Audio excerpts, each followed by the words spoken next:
is a person that is familiar and also broke Zach's heart earlier. I'm just so sad. I can't believe he's gone still. Okay, well, without further ado, if she's all right with it, let's bring out ESPN's Mina Kimes, Brad. Hey. Mina, how are you doing? Hey. Welcome, What's up, Mina. guys? Hello. Thanks for having me. Of course. Thank you for taking the time. I know you have a lot going on consistently, but Baltimore's had a wave of emotions here, Mina, from the football side, the Ravens losing the AFC Championship game. Then there was news that the Orioles are selling. So people are. Yeah, you know something about that? You know something about that, Ryan? I might know a guy, and I can talk to him about that later. Maybe we'll bring him on for it as well. But Mina, we know you're a big baseball person. Maybe in the future we can talk baseball with you. I know with the Seattle Mariners. And by the way, to throw a strike on the first pitch was dynamite, by the way. I can't tell you how many of my former teammates couldn't even do that to throw the ball to first base. I was a first baseman. But the main reason we wanted to bring you on is because you, the Seattle Seahawks, and Mike McDonald broke Zach's heart. Yeah, I mean, I got the notification on Twitter that Mike McDonald was going to Seattle. So it was like, there was already the knife in my heart, Mina. And then I get on, and the first tweet I see at the top of my feed is you just celebrating. And it was just like, it was just twisting the knife. So thank you for joining the show. As somebody who you've even said that not even just from remaining candidates from the beginning, Mike McDonald was someone you wanted to see in Seattle. What impressed you about Mike McDonald so much with his schemes? And he is a 36-year-old youngest head coach in the league. He's going to be calling his own defensive plays. What should expectations be for the Seahawks under him next year? Yeah, first, I'm sorry.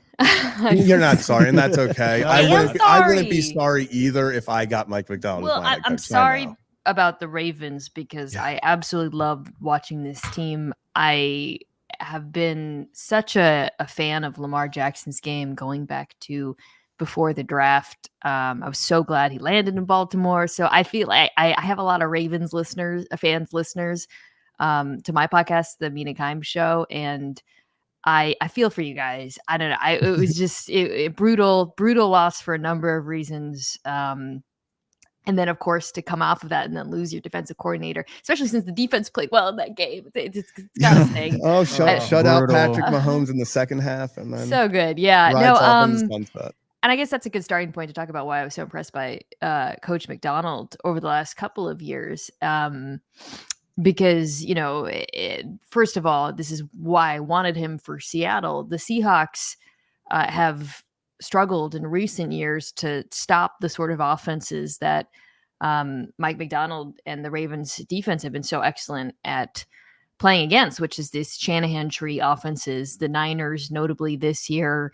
And there's these offenses, they're all different in different ways, but they share DNA. The Dolphins to some degree, the Texans twice, even the Lions, there's some shared. They have some things in common with them. The Rams are the exception, but I'm writing that one off because Matt Stafford blacked out in that game. That was honestly my favorite game of the season from a quarterbacking perspective. It was just dynamite. Yeah. But so watching what you guys did against those defenses, how well coached you are, it's interesting because we talk a lot on the show I'm on NFL Live about the Ravens simulated pressures this season. Had a lot of really fun conversations about that.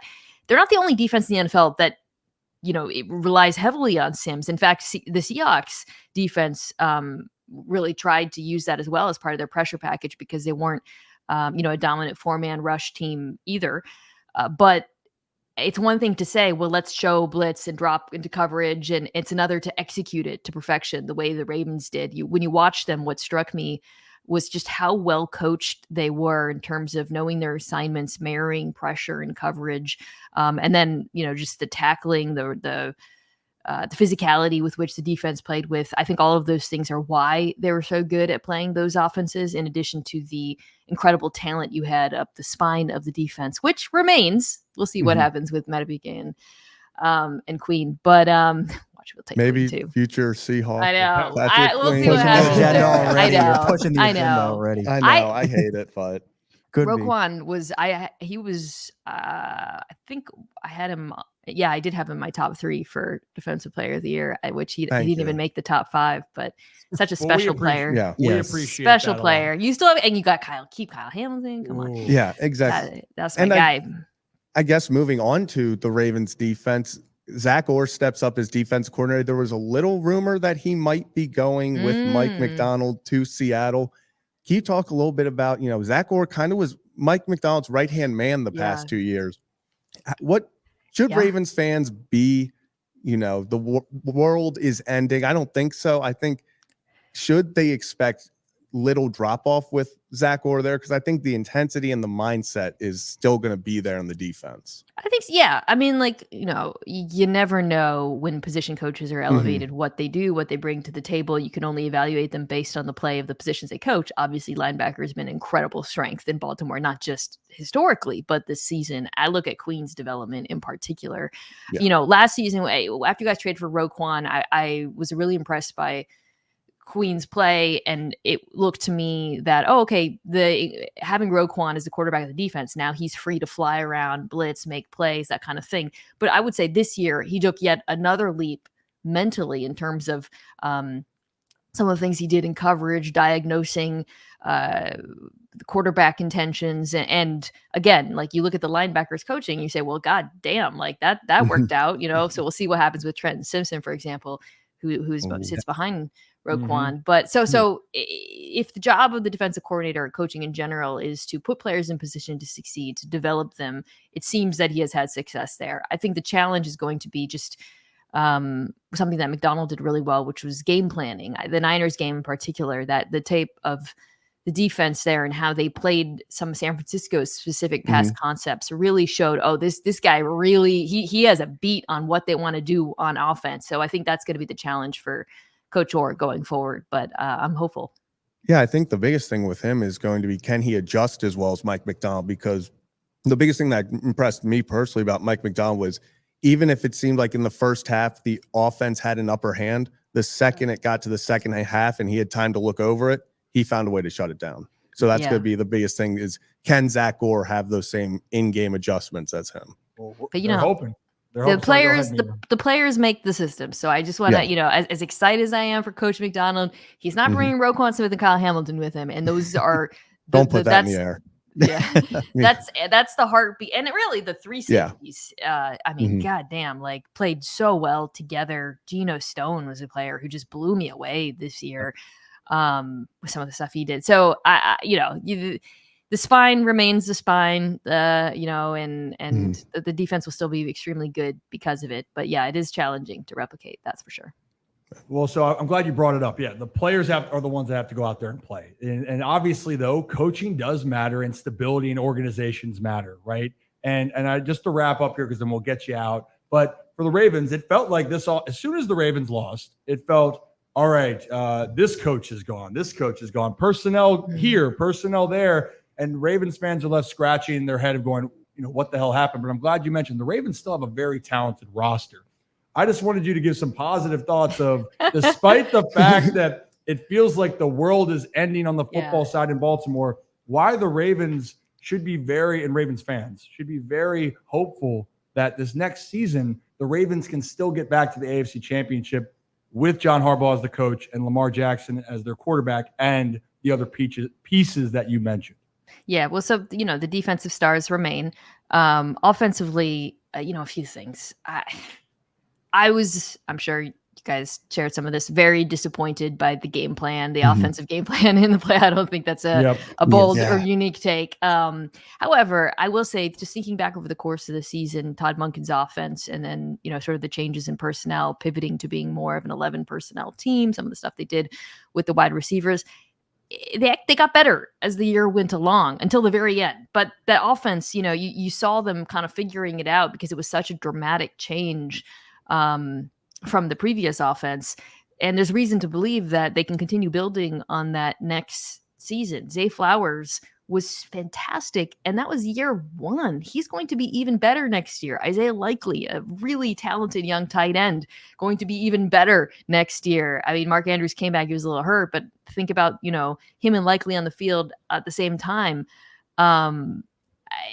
on the offense, I believe the guards are free agents, right, off the top of my head. Yes. And then Edwards, that's not dramatic. You can address that. This offensive line played really well. So it's not like you're losing a lot of talent on that side of the ball.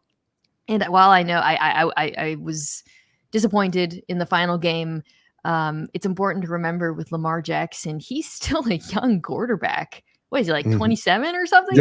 Just turned 27. Dude, like he has gotten better and better and better. And there's no reason he won't get even better next year, especially, by the way, building off of a season that he ended the year healthy. He has a full offseason right now, which is not something that's been the case with him, at several points in his career. An offseason to work with Todd Monken, to build on what they did together. So I'm really excited to see him in this offense next year. I'll be extremely high on them going into the season, even with some of the turnover. Well, we appreciate that because, again, Baltimore is teetering right now. Again, the Orioles news is getting everyone excited, but it's still a football town, obviously, and people care about the Ravens. And when Lamar Jackson plays, the Ravens, I know quarterback wins are not a stat. I mean, I'm well aware. We all know, but it is true that the Ravens, it's no secret when Lamar Jackson plays, this team is a way different team. And more times than not, they win than they do lose. Mina, before you get out of here, which you appreciate, thank you. For everyone that's tuning in, Mina Kimes with ESPN, but the Mina Kimes Show featuring Lenny. I wanted to emphasize the Lenny part. Yes. And where can we find all of that so everyone can tune into more of your content? Obviously, we see you all over ESPN. No, I appreciate it. Yeah, if you're a Ravens fan, we talk about the Ravens a lot. I've actually received some complaints that I talk about the Ravens too much. But yeah, the Mina Kimes Show featuring Lenny's football podcast.